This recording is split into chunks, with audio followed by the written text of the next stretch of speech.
A very good evening, viewers. Welcome to the Northeast News Bulletin from the studios of DDK Guwahati. This is Anupa. Now the stories in details.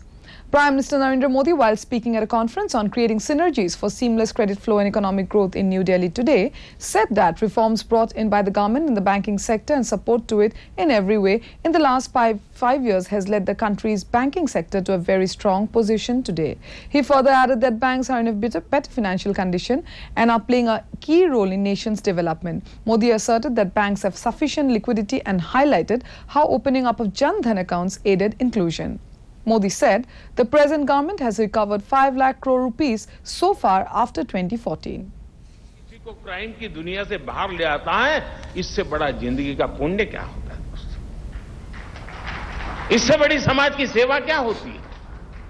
यानी बैंकों का जब स्थानीय लोगों से connect बढ़ा, जब लोगों के लिए बैंकों के दरवाजे खुले, तो इसका प्रभाव Prime Minister Narendra Modi has called upon all democratic nations to work together on cryptocurrency and ensure it does not end up in wrong hands. Delivering his keynote address at the Sydney Dialogue today, Modi gave a roadmap for democracies to work together that recognizes national rights and at the same time promote trade, investment and larger public good. He said that India's digital revolution is rooted in country's democracy, demography and the scale of our economy. He further added that the greatest product of technology today is data.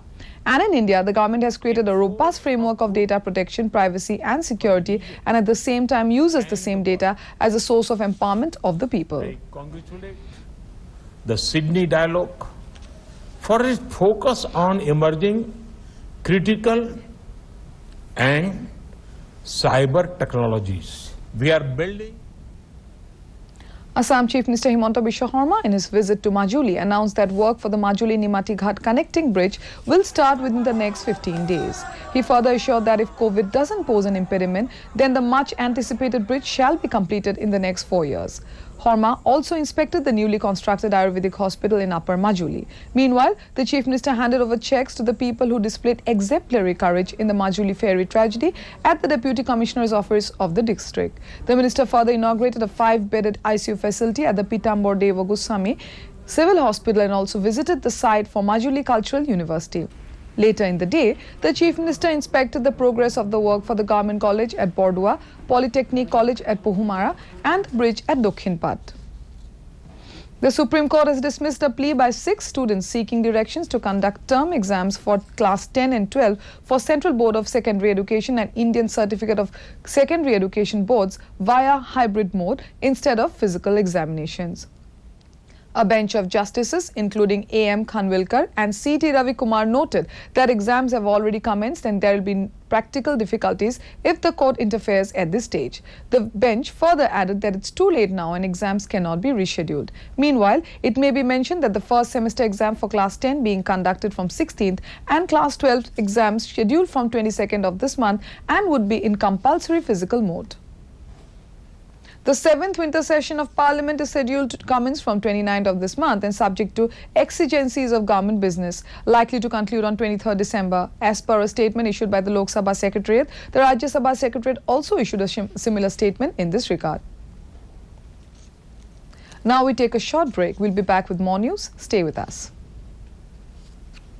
Come on boys, let's go practice. अरे रुक यार, मेरे bank account में गलत entry का problem हो गया है। अरे तो बैंक को कंप्लेन करना। बैंक को लिखे 1 महीना हो गया है, बट वो गूगली पे गूगली डाले जा रहा है। तो आरबीआई के बैंकिंग लोकपाल को इन्फॉर्म करो। रुक, मैं समझाता हूँ। जैसे क्रिकेट में थर्ड अंपायर, वैसे ही आरबीआई का बैंकिंग ओम्बुड्समैन। आरबीआई कहता है अगर बैंक आपकी कंप्लेंट को 1 महीने में नहीं सुलझाता तो आप आरबीआई के कंप्लेंट मैनेजमेंट सिस्टम पर ऑनलाइन कंप्लेंट कर सकते हैं। ये आरबीआई का आसान तरीका है आपकी कंप्लेंट सुलझाने का, और वो भी फ्री। आरबीआई कहता है जानकार बनिए, सतर्क रहिए।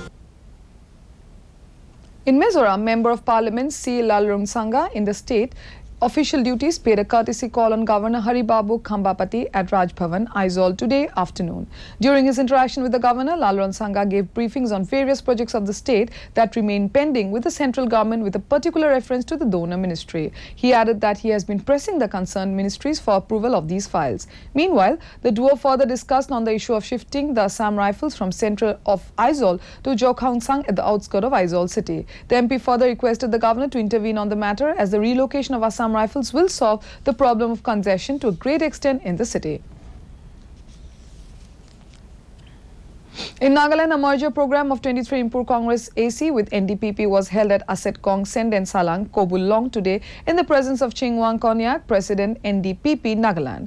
Konyak in his speech said that there can be no development and progress in a state if there is an unstable government. He said that there is a time for everything and that merger has happened at the right time. He encouraged the audience to work together for the future and live not by words but by deeds. He further said that the successive governments have been working for a Naga political solution and that there needs to be permanent peace. This will ensure development in the state, including employment opportunities for the youths.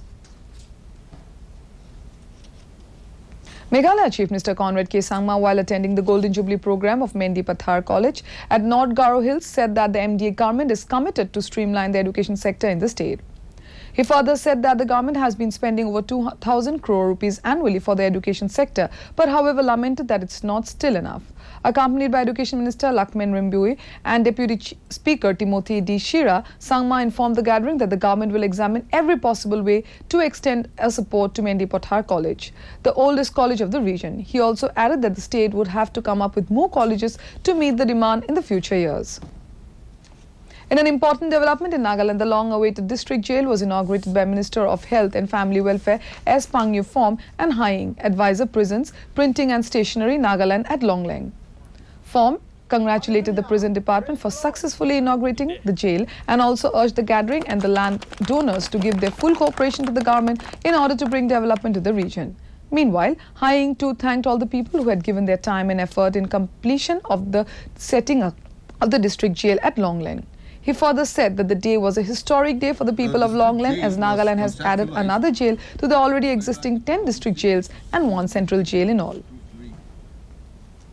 In cricket, India registered a 5-wicket victory over New Zealand in their first T20 of the 3-match series at Sawai Man Singh Stadium in Jaipur last night. Put into bat first, New Zealand posted a total of 164 runs for 6 wickets. In reply, the hosts overhauled the target in 19.4 overs, riding on Surya Kumar Yadav's 62 and Captain Rohit Sharma's 48 runs. Yadav was adjudged best player of the match. Meanwhile, the second T20 will be played at the JSCA Cricket Stadium in Ranchi on Friday. In the COVID update from the northeast, Arunachal Pradesh has a total of 48 active cases, followed by 54,904 discharge cases. The death account for 280. Reporting 1,847 active cases, Assam has a caseload of 6,05,408 released cases. The tally for the death is 6,061. Manipur records 552 active cases and 1,22,132 released cases. The death toll is 1,955. Weighed down by 266 active cases, Meghalaya has 82,386 released cases, while the death toll touched 1,465. In Mizoram, the number of active cases is 5,616, followed by 1,24,332 cured cases. The death count is 467. Meanwhile, with 144 active cases, Nagaland has a total of 31,185 released cases. The death accounts for 695. Sikkim has 111 active cases, while the discharge cases touched a total of 31,608. The death toll is 401. Finally, Tripura records a total of 97 active cases, 83,778 cured cases, while the death toll stands at 872. To end the news, main points once again. Prime Minister addresses conference on seamless credit flow and economic growth, says banks in better financial condition.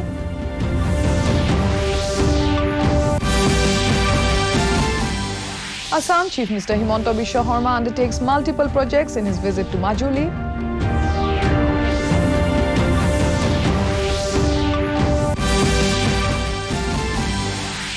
Supreme Court dismisses hybrid mode term exams for class 10 and 12, asserts compulsory physical method.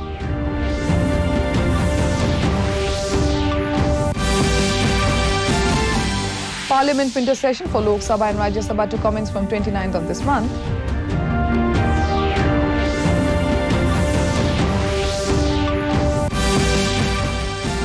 And 23 Impur Congress merged with NDPP in Nagaland.